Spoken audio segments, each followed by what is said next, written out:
വചനാമൃതം തയ്യാറാക്കി അവതരിപ്പിക്കുന്നത് കെ ആനന്ദ്. ഒരാളെ ഒരു പ്രസ്ഥാനത്തിന്റെ പിതാവ് എന്ന് വിശേഷിപ്പിക്കുന്നതിൽ ചരിത്രപരമായ പിശകുണ്ടാകാം.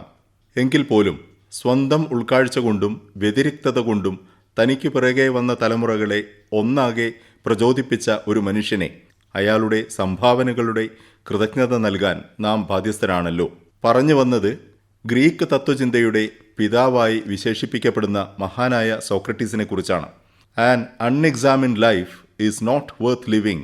ചോദ്യങ്ങൾ ഉന്നയിക്കപ്പെടാതെയുള്ള ജീവിതം ജീവിക്കാൻ കൊള്ളില്ല എന്ന് സഹസ്രാബ്ദങ്ങൾക്ക് മുൻപേ ഉറപ്പിച്ചു പറഞ്ഞത് സോക്രട്ടീസാണ്. ചോദ്യങ്ങൾ ചോദിക്കുക എന്നതുകൊണ്ട് അവനവൻ്റെ ജീവിതത്തെ വിചാരണ ചെയ്തുകൊണ്ടിരിക്കുക എന്നാണ് സോക്രട്ടീസ് ഉദ്ദേശിച്ചത്. അസ്തിത്വത്തെക്കുറിച്ച് ചോദ്യമുന്നയിക്കുന്നവൻ അവനവൻ യഥാർത്ഥത്തിൽ ആരാണ് എന്ന ദാർശനിക സമസ്യയെ പ്രശ്നവൽക്കരിക്കുന്നു. നിലപാടുകളെക്കുറിച്ച് ചോദ്യങ്ങൾ ഉന്നയിക്കുന്നവൻ അവനവൻ എന്തായി തീർന്നുകൊണ്ടിരിക്കുന്നു എന്ന ഭൗതിക പ്രശ്നത്തെ അഭിസംബോധന ചെയ്യുന്നു. ജീവിതത്തെ എല്ലാ അർത്ഥത്തിലും ഗുണപരിശോധന നടത്താനായി മനുഷ്യന് കൈവന്ന അപൂർവ സിദ്ധിയാണ് ചോദ്യം ചെയ്യലിൻ്റേത്. ഒരാൾ ചോദ്യകർത്താവായി മാറുന്നത് അയാളുടെ സത്വത്തെ തന്നെ വസ്തുനിഷ്ഠമായി വേറിട്ട് കാണാനുള്ള നിർമ്മമത അയാൾക്കുണ്ടാകുമ്പോഴാണ്. താൻ ഉന്നയിക്കുന്ന ചോദ്യങ്ങളിലൂടെ ഒരുവൻ തൻ്റെ സമൂഹത്തെയും ലോകത്തെയും പരിതോവസ്ഥയെയും നിരന്തരം ഉടച്ചു വാർത്തുകൊണ്ടിരിക്കുകയാണ്. ജീവിതമെന്ന പ്രഹേളികയ്ക്കും സമസ്യയ്ക്കും തൃപ്തികരമായ ഒരു ഉത്തരവും പ്രതിവിധിയും കണ്ടെത്തേണ്ട ദാർശനികവും സാംസ്കാരികവും ജൈവപരവുമായ കടമയും ബാധ്യതയും തനിക്കുണ്ടെന്ന് വിശ്വസിക്കുന്ന ഒരാൾക്ക് മാത്രമേ ഇപ്രകാരം കാതലായ ചോദ്യങ്ങൾ ചോദിക്കാനാകൂ. തത്വചിന്തയുടെയും ദർശനത്തിൻ്റെയും ലോകചരിത്രം നാം പരിശോധിച്ചാൽ അത് മുഴുവൻ ചോദ്യങ്ങളുടെയും അവയ്ക്ക് ലഭിച്ച പരിഹാരങ്ങളുടെയും സമാഹാരമാണെന്ന് കാണാനാവും. ഓരോ ചോദ്യവും ജീവിതത്തിൻ്റെ അന്നുവരെ തുറക്കപ്പെടാത്ത ഒരു വാതിലിന് മുന്നിൽ മുഴക്കപ്പെടുന്ന മണിനാദമാണ്. ഒരാമുഖമെന്ന നിലയിൽ ഇത്രയും പറഞ്ഞത് സമകാലിക ജീവിതത്തിൻ്റെ ഒരു പ്രകൃതത്തെ ചൂണ്ടിക്കാണിക്കാനാണ്. പുതുതായി തങ്ങൾക്ക് ഉന്നയിക്കാൻ ചോദ്യങ്ങൾ ഒന്നുമില്ലെന്ന് കരുതുന്ന ഒരു തലമുറയും സമൂഹവും ഉണ്ടായിക്കഴിഞ്ഞിരിക്കുന്നു. തങ്ങൾക്ക് ചോദിക്കാനാകുന്ന ചോദ്യങ്ങൾക്കെല്ലാം മുൻകൂറായി തന്നെ ഉത്തരങ്ങളും പരിഹാരങ്ങളും ലഭിച്ചു കഴിഞ്ഞിരിക്കുന്നുവെന്ന് ചിന്തിക്കുന്നവരുടെ ലോകം പുലർന്നിരിക്കുന്നു. സംതൃപ്തിയുടെയും നിസ്സംഗതയുടെയുമായ ഒരു മനോഭാവം ജീവിതത്തിൻ്റെ മുഖമുദ്രയായി തീർന്നിരിക്കുന്നു.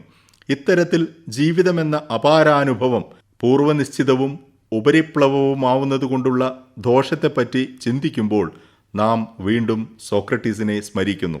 അറിഞ്ഞു കഴിഞ്ഞതിനോടും അനുഭവിച്ചു കഴിഞ്ഞതിനോടുമുള്ള അതൃപ്തിയും അസന്തുഷ്ടിയുമാണ് പുതിയ ലോകങ്ങളെയും തീരങ്ങളെയും സാക്ഷാത്കരിക്കാനുള്ള വ്യഗ്രത മനുഷ്യന് നൽകിയത്. ഒരുവൻ അവൻ്റെ ഉള്ളിലും പുറത്തുമായി ജീവിക്കുന്ന അനുഭവങ്ങളുടെ സചേതനത്വവും സജീവതയുമാണ് അവനെ ഒരു വ്യക്തിയായി അടയാളപ്പെടുത്തുന്നത്. ജീവിതത്തിനോടും ജീവിതാനുഭവങ്ങളോടും ചോദ്യങ്ങൾ ചോദിക്കാനുള്ള ഉത്തരവാദിത്വം ഉപേക്ഷിക്കുന്ന മനുഷ്യൻ ഒരു അസ്തിത്വമെന്ന നിലയിലും ഒരു കാലഘട്ടമെന്ന നിലയിലും ഒരു തൻ്റെടമെന്ന നിലയിലും അവനവനെ തന്നെ റദ്ദു ചെയ്യുകയാണ്.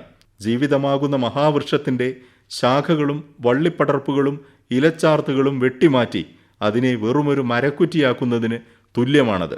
അപ്രവചനീയതയും അപ്രതീക്ഷിതത്വവും ആകസ്മികതയും എല്ലാം കൂടിക്കലർന്ന് ഒരു നിമിഷത്തിനോ സന്ദർഭത്തിനോ നൽകുന്ന അസാധ്യസുന്ദരമായ ചാരുതയാണ് മനുഷ്യൻ എന്ന മഹാസത്യത്തെയാണ് ചോദ്യവിമുഖത കൊണ്ട് നമ്മൾ ത്യജിച്ചു കളയുന്നത്.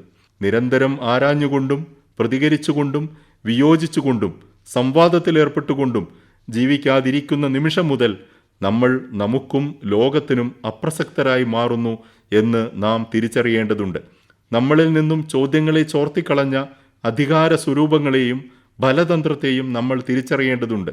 കൃത്രിമവും പൊള്ളയുമായ സംതൃപ്തിയിലേക്കും ആന്തരിക ശൂന്യതയിലേക്കും നമ്മളെ തള്ളിവിട്ട പരിതോവസ്ഥകളെയും പ്രത്യയശാസ്ത്രത്തെയും നാം തള്ളിക്കളയേണ്ടതുണ്ട്. ഒരു വട്ടം കൂടി മറന്നുപോയ ചോദ്യങ്ങളെ തിരിച്ചുപിടിച്ച് ഉച്ചത്തിൽ ഉയർത്തിക്കൊണ്ട് നമുക്ക് ജീവനുള്ള മനുഷ്യരും സമൂഹവും ആവേണ്ടതുണ്ട്. വചനാമൃതമാണ് നിങ്ങൾ ഇതുവരെ കേട്ടത്. തയ്യാറാക്കി അവതരിപ്പിച്ചത് കെ ആനന്ദ്.